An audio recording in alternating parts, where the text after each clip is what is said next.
এই তাড়াতাড়ি নিচে নেমে আয় বলছি, আমি তোকে খাবো। না, আমি নামবো না, আমি এখানেই বসে থাকবো। এই অনেকক্ষণ হলো তোর জন্য এখানে দাঁড়িয়ে আছি। অনেক দিন হলো মানুষের মাংস খাই না, আজকে তো তোকে খাবই। না, আমি নামবো না, আমি এখানেই বসে থাকবো। কিছুক্ষণ পর সেখানে একটা শিয়াল আসলো আর বাঘকে বলল, বাঘ মামা ও বাঘ মামা, তুমি এখানে একা একা দাঁড়িয়ে কি করছো? এ শিয়াল, তুই কি অন্ধ নাকি?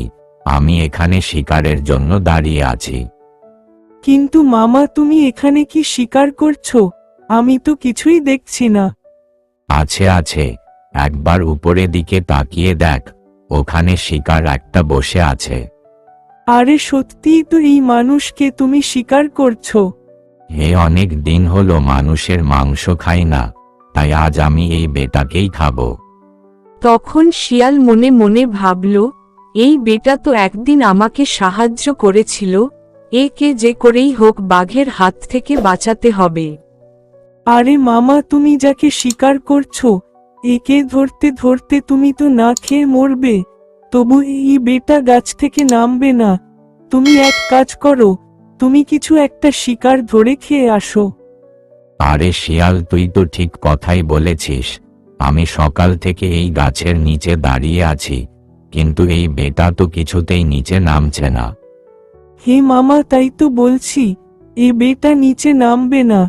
এ খুব খারাপ। এর চেয়ে তুমি অন্য কোনো শিকারের খোঁজে বের হও। এ শিয়াল, একটা কাজ কর, তুই একে পাহারা দে, আর আমি অন্য শিকারের খোঁজে বেরিয়ে পড়ি। কিছুক্ষণ পর কিন্তু আমি আবারও এখানে আসব। এই বলে বাঘ সেখান থেকে চলে গেল আর শিয়াল মানুষকে বলল, আরে তুমি এখনো ওখানে বসে আছো, তাড়াতাড়ি নিচে নেমে এসো। শিয়ালের কথা মতো লোকটি নিচে নেমে এলো। আরে মহাশয়, তুমি গাছের ডালে ওভাবে বসেছিলে কেন? আর বলো না ভাই, আমি গাছে উঠেছিলাম, তখন ওই বাঘ বেটা গাছের নিচে এসে দাঁড়ালো। আমি বাঘকে ফাঁকি দিয়ে গাছ থেকে নামার চেষ্টা করলাম, তখন সে আমাকে দেখে ফেলল।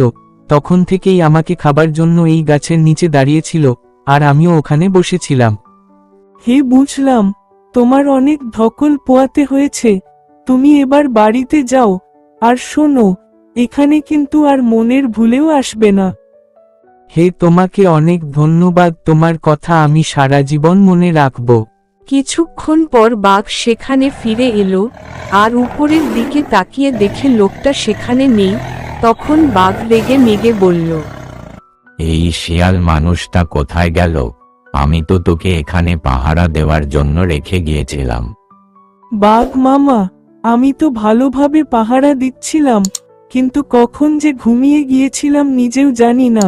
আর সেই সুযোগে বেটা গাছ থেকে নেমে পালিয়েছে। আরে তুই এটা কি করেছিস? তুই তো বড় একটা অন্যায় করে ফেলেছিস। আমার সাথে ধোঁকাবাজি, এর শাস্তি তো তোকে পেতেই হবে। এ আমি কি করলাম?